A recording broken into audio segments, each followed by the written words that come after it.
So know yourself and don't burden yourself with something you cannot do. Work within your capacity. Know yourself and know your strengths and weaknesses and stay humble. The Prophet ﷺ said, whoever humbles themselves for the sake of Allah, Allah will lift them. Make yourself a little bit less than your reality. If you make yourself better than you, look like you're more than what you really are, then you're going into areas of arrogance, kibr, and fakeness, and hypocrisy. And that is going to come back to haunt you. You're going to have low self-esteem after that because you'll fail. They can rise and fall. You can rise and fall. And don't be arrogant. So to say, oh, who are they? This is the thing, sometimes I hear young people, they go too far. They say, who are they? Who are you, bro? You're nothing. That's called arrogance. Remember what we said. Don't amplify yourself by reducing others, and don't reduce yourself by amplifying others. Be balanced. We move on now. Brothers and sisters, I've listed, there are many qualities that build your character as a believer. I've listed at least, or minimum, that everyone should have. I've listed 10. Some of them you'll know already, but I'm just going to go over them and explain them briefly each, inshaAllah. All of these 10 are from the Qur'an and Sunnah. Even the Prophet ﷺ, if you study his life, you'll see these are his qualities as well. And each one has an example of it in his seerah, in his biography. So the first thing, brothers and sisters, all these 10 qualities is about loving yourself. You know that statement, love yourself? Unfortunately, the modern human today, the modern person, has twisted and missed the point of what loving yourself means. The modern person today thinks that loving yourself means that you don't care about anyone except yourself. What do you mean you don't care? There's no care? There's no kindness anymore? Just yourself? I don't care what happens to everyone else so long as I'm good. Loving yourself these days is about superficial outside appearance these days. What you drive, indulging in your luxuries, indulging in my desires. So long as I like it and I'm enjoying it, I don't care if it's halal or haram. I don't care who it harms. I don't care what it's doing to me. If I like it and I love it, I'm loving myself. Loving yourself does not mean indulging, making yourself spoiled. Spoil yourself. You won't do that to your child. A child that's spoiled grows up entitled. They're the rudest. They're the most obnoxious. People don't want to be around them. So when you spoil yourself, you're not loving yourself, you're destroying yourself. Yourself needs discipline. Yourself needs to grow by giving it what makes it better. Loving yourself means building yourself, my dear brothers and sisters. And sometimes in building yourself, there's going to be a bit of pain. There's going to be a bit of struggle. But the result is you're a better person. Serve yourself and build yourself. That's how you love yourself. So number one, the first condition of building yourself is knowing yourself. You must know yourself, your strengths and weaknesses, what you know and what you don't know. Knowing yourself, brothers and sisters, is knowing what you have that you can give, what you have that you can use, what you have that is useful, and what you don't have that makes you useless. Try to build those skills as much as you can. Humble yourself. So once you know yourself and you know your reality, don't appear to people exactly in your reality.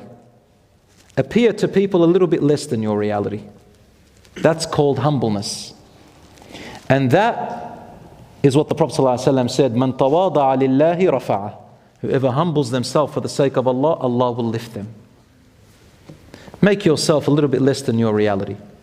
If you make yourself better than you, look like you're more than what you really are, then you're going into areas of arrogance, kibr, and fakeness, and hypocrisy. And that is going to come back to haunt you. You're going to have low self-esteem after that because you'll fail. You know, when you see some young people, they see that others are looking at them, and then they tense their muscles and they want to fight and prove how strong they are. And let's say they haven't got training in fighting, but they feel overconfident, but they know they don't have the ability. So they're appearing more than what their reality is.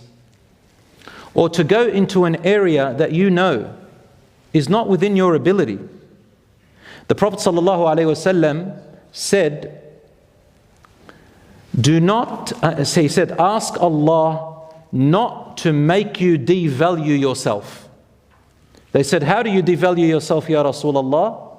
And he said, by entering into an endeavor or into a task that you know you cannot do. So know yourself and don't burden yourself with something you cannot do. Work within your capacity. Know yourself and know your strengths and weaknesses, and stay humble. So this is the first thing, brothers and sisters. Have you ever been on an aeroplane before? Of course, most of us have. And before we fly, the flight attendants, they say in the event of an unlikely emergency, oxygen masks will fall from above. Don't they say that? They say, put it on yourself before attending to others. Even if your own child is struggling for breath, why do you put the oxygen mask on yourself? So you can help them. If you don't breathe, you can't help them to breathe. But if you put it on them and then you die out of loss of breath, there goes your child as well. Isn't that correct? So brothers and sisters, you need to strengthen yourself. So in Islam, building yourself is the first thing. Number two, brothers and sisters, is called self-esteem. Self-esteem. Self-esteem is your opinion of yourself. What do you think of yourself? The way you think of yourself is how you have decided, where you have decided to put yourself, where your ranking is. And I want to give you a little hint from the seerah of the Prophet ﷺ how to be so you can lift your self-esteem. Every one of you has been chosen to be born into this world. Allah is the one who decided and chose you. And He honored you. Allah says, وَلَقَدْ كَرَّمْنَا بَنِي آدَمَ. We have honored the children of Adam. So you are already special and you are already important. But what you think of yourself makes the world of a difference. And here is a little advice. When you meet people, you put people on a certain pedestal, either up or you put them lower. This is natural. We look at people in different. The majority, the modern person today, bases the esteem of another person and their status on materialistic things. What car they drive, what job they have, what position in the job, how much money they have, whether they're popular or famous or not, whether they look good on the outside, whether they've got more views on social media and likes, all these things. The materialistic, superficial things the modern person looks at. And I'll give you one example. You all know in Big W, they had a terrible children's book. I don't know if you heard about it.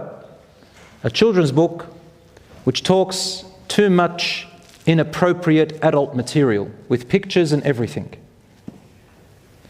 Recommended for children between 7 and 10, I think, or 10 years old. Wallahi, if you looked at it, you'll say, where is khalas, the last hour is coming. Because of the amount of people that protested against it, they took it off the shelf. Why? Because it's going to hurt the pocket, the business, the industry. We live in a world where materialism is big. All right. A Muslim is taught another way.